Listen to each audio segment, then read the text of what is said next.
जगन्नाथ जी के प्रतिनिधि विग्रह मदन मोहन जी डोले में बैठ कर के नरेंद्र सरोवर जाते हैं और महाप्रभु जी नरेंद्र सरोवर पर विहार करते हैं। 21 दिन तक चंदन यात्रा होती है, जिसमें मदन मोहन जी नौका में बैठकर नरेंद्र सरोवर में जल विहार करते हैं। फिर महाप्रभु जी स्नान यात्रा का आस्वादन करते हैं। श्री जगन्नाथ जी का दिव्य अभिषेक होता है, गणपति वेश धारण होता है।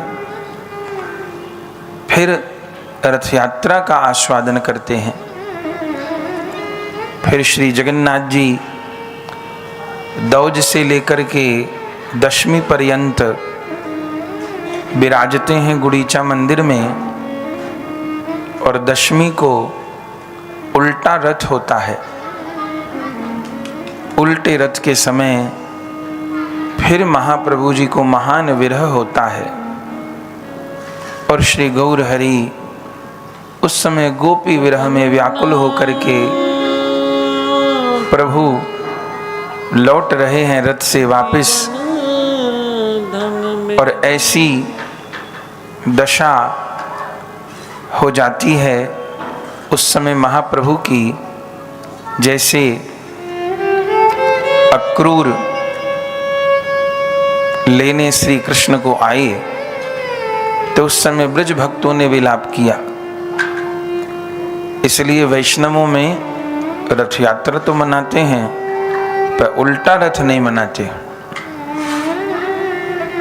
रथ यात्रा का स्वादन करेंगे कि प्रभु गुड़ीचा मंदिर पधारे, माने वृंदावन पधारे, लेकिन ब्रज के मंदिरों में दशमी को कुछ नहीं होगा। उल्टा रथ ब्रज में नहीं मनता। वृंदावन में कहीं उल्टा रथ का आप उत्सव नहीं सुनेंगे, क्योंकि उसमें भावना है कि प्रभु फिर ब्रज छोड़ करके मथुरा द्वारिका जा रहे हैं, ये भाव है। पर महाप्रभु जी पुरी में हैं तो उल्टा रथ के समय में भी वे अभूतपूर्व आस्वादन करते हैं। भक्ति राज्य में 2 रस हैं, विरह और मिलन।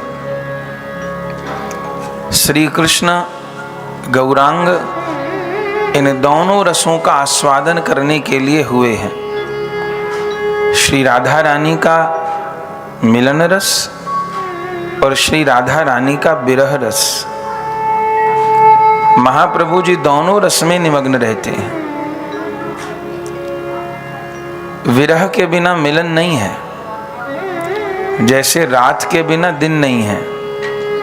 अगर रात न हो तो दिन किसको कहेंगे? अगर दुख न हो तो सुख किसको कहेंगे?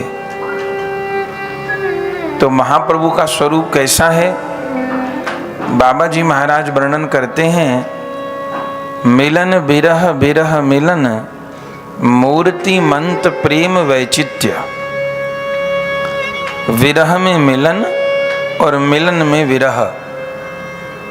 विरह में मिलन कैसे? बोले विरह के समय श्याम सुंदर के नाम का, श्याम सुंदर के रूप का और श्याम सुंदर की लीला का चिंतन करते करते करते करते करते करते महाप्रभु जी लीला में डूब जाते हैं। वो तो स्वयं कृष्ण है। तो विरह में इतना गाढ़ रूप में लीला में डूब जाते हैं कि विरह में लीला का चिंतन करते करते मिलन में चले जाते हैं। और मिलन रस में अब ये श्याम सुंदर कहीं छूट न जाए, ये चले न जाए, ये कहीं दूर न हो जाए, मिलन में ये विरह आ जाता है। श्री जी को तो मिलन के समय ये जो पलक झपकती है, और पलक झपकने में जितनी देर का समय लगता है, श्याम सुंदर का उतनी देर का अदर्शन भी सहन नहीं होता। तो विरह मिलन, मिलन विरह, विरह मिलन, मिलन विरह, विरह मिलन, मिलन विरह, विरह मिलन। मूर्ति मंत प्रेम वैचित्य।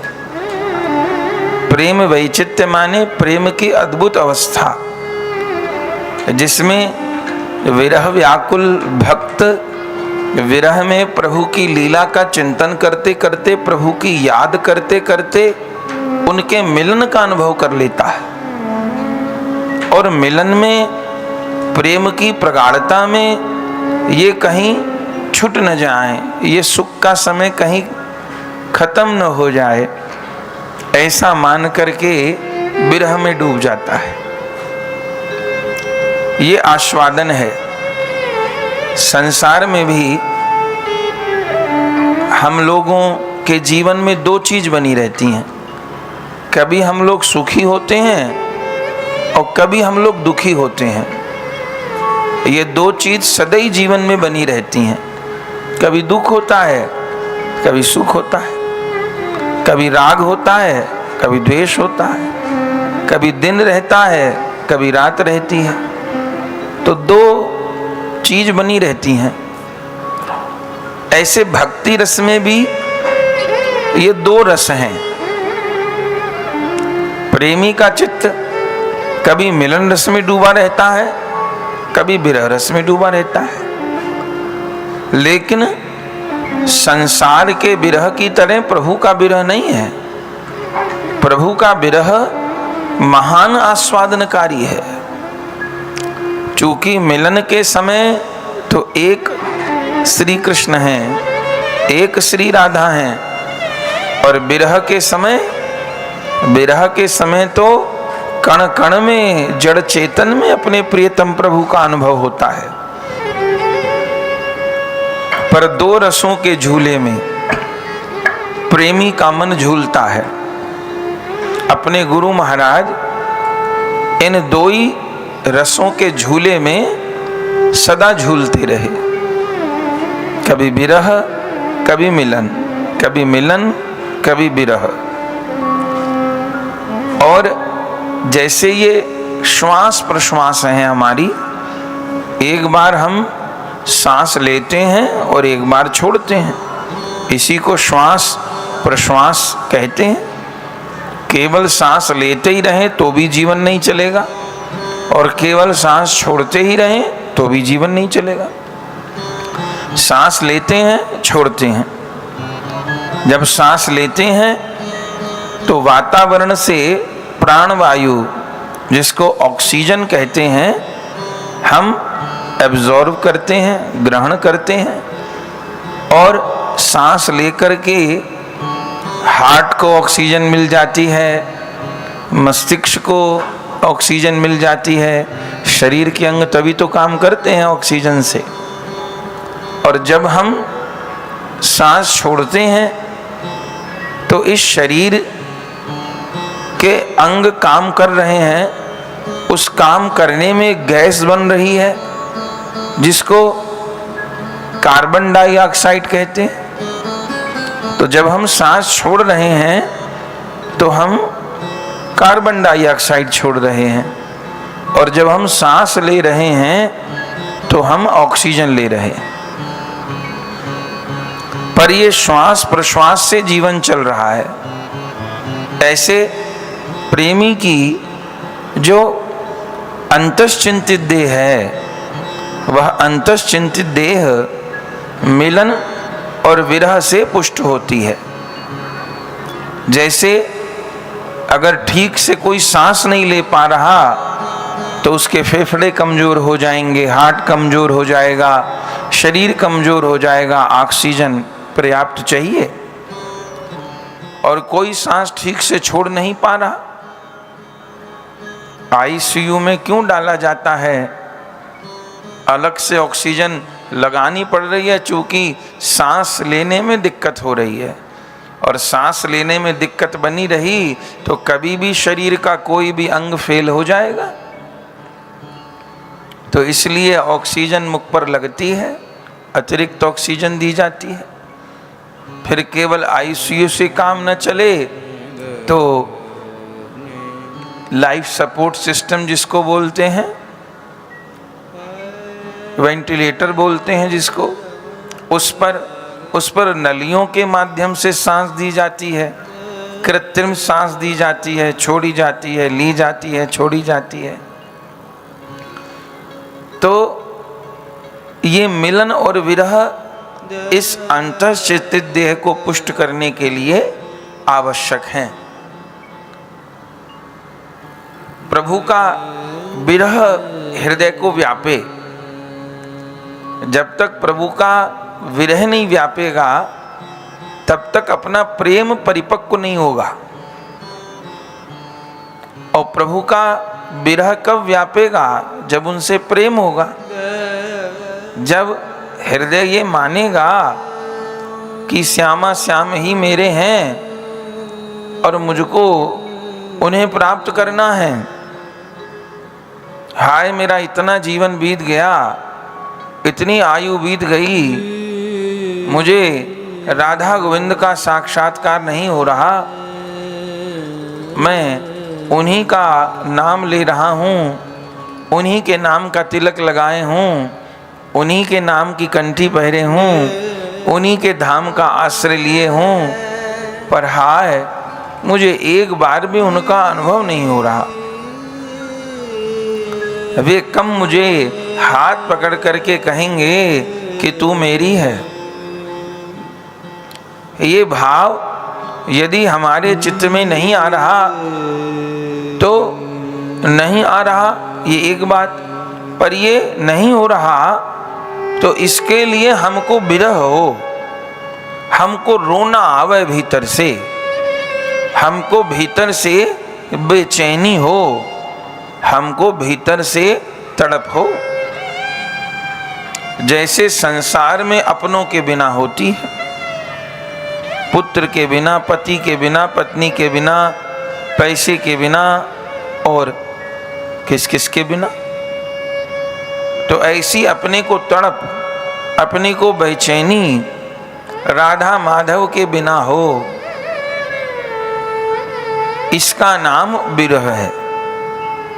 और फिर लीला श्रवण करते करते, सेवा करते करते, भजन करते करते उन श्यामा श्याम का साक्षात्कार हो,